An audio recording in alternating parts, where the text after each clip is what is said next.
Bonjour à tous, aujourd'hui je vais vous présenter Vagrant. Vagrant est un outil permettant de simplifier et d'automatiser la gestion de machines virtuelles. C'est très bien, mais qu'est-ce qu'une machine virtuelle?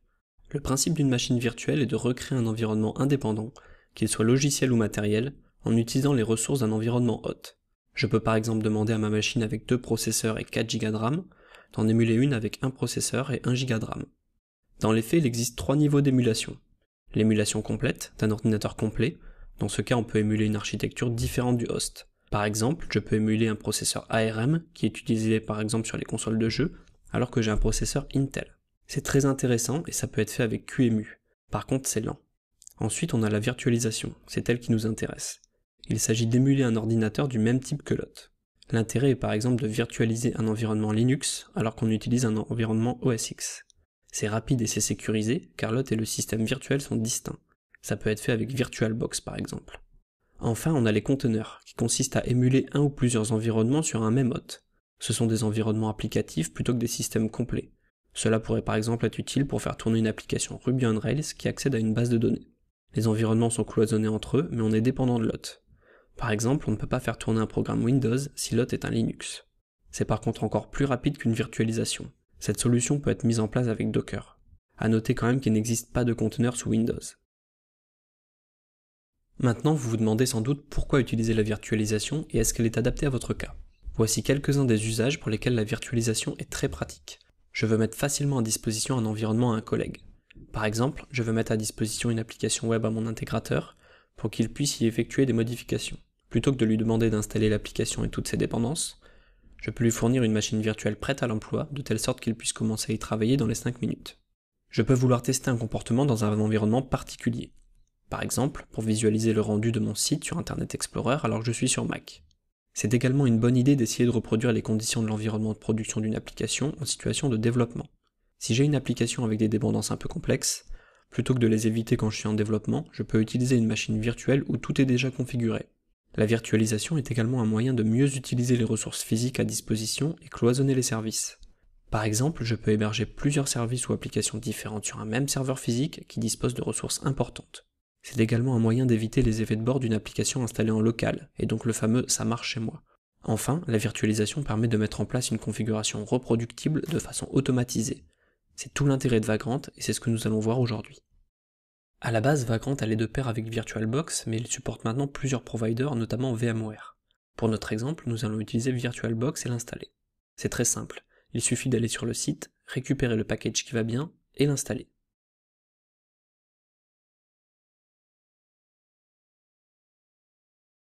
Une fois que c'est fait, on peut lancer VirtualBox. VirtualBox va me permettre de créer mon système en choisissant ma configuration. L'inconvénient, c'est que pour chaque installation, je dois réinstaller le système virtuel comme si j'installais une machine physique. Avec Vagrant, je vais rapidement pouvoir mettre en place une machine virtuelle sans passer par ces étapes. Vagrant est un outil écrit en Ruby qui permet d'automatiser la création et la gestion de mes machines virtuelles. Précédemment, Vagrant était disponible sous forme de gem, c'est-à-dire de paquets Ruby, mais cette méthode d'installation est maintenant dépréciée. Installons donc le paquet à disposition sur le site. J'ai uniquement à choisir la plateforme que j'utilise et j'installe le paquet. Vagrant s'est installé dans mon dossier application et le binaire dans un sous-dossier bin. La plupart du temps, nous allons utiliser Vagrant depuis la ligne de commande. Pour éviter d'avoir à saisir le chemin complet vers le binaire, l'installateur a directement fait un lien de user bin Vagrant vers application Vagrant bin Vagrant. Je peux donc vérifier en console que tout fonctionne correctement.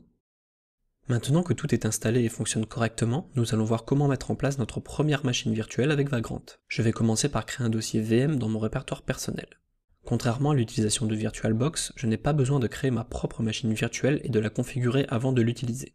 En effet, il existe des modèles de machines virtuelles prêtes à l'emploi sur Internet. Ces modèles de machines virtuelles décompressées sont appelés box.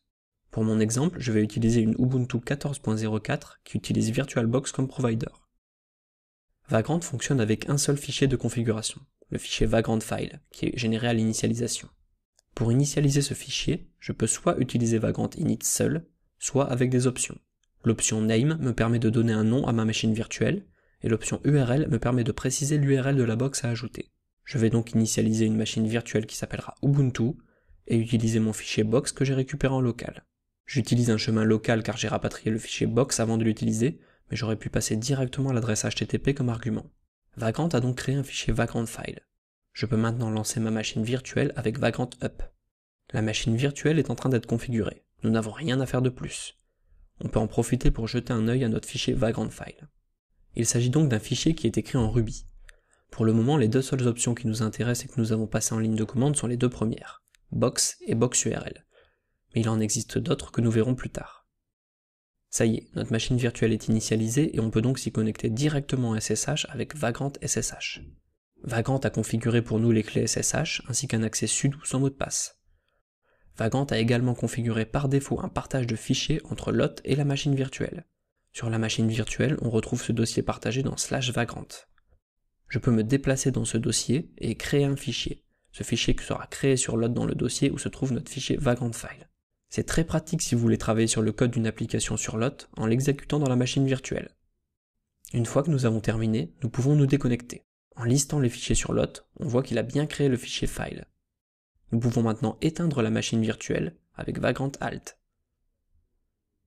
Étant donné que notre machine virtuelle est démarrée sans interface graphique par défaut, il se peut qu'on se demande quel est le statut courant de la machine virtuelle. On utilise pour cela Vagrant Status. Vous vous demandez sans doute où se trouve notre machine virtuelle et comment elle est lancée. C'est en fait VirtualBox qui fait le travail de manière silencieuse. Si on regarde dans VirtualBox, on s'aperçoit que la machine virtuelle y est bien listée. Au niveau du système de fichiers, la machine virtuelle est stockée dans le dossier VirtualBox VM dans notre home. Il faut bien comprendre que si je fais des modifications dans ma machine virtuelle, par exemple en installant un paquet, ce n'est pas mon fichier box qui va être modifié, mais bien ma machine virtuelle stockée dans ce dossier. Maintenant que j'ai terminé, je vais supprimer ma machine virtuelle. On voit bien que celle-ci a disparu de la liste des machines virtuelles de VirtualBox. C'est tout pour cette présentation de Vagrant. Par la suite, nous verrons comment provisionner une machine virtuelle, c'est-à-dire installer un certain nombre de logiciels par défaut.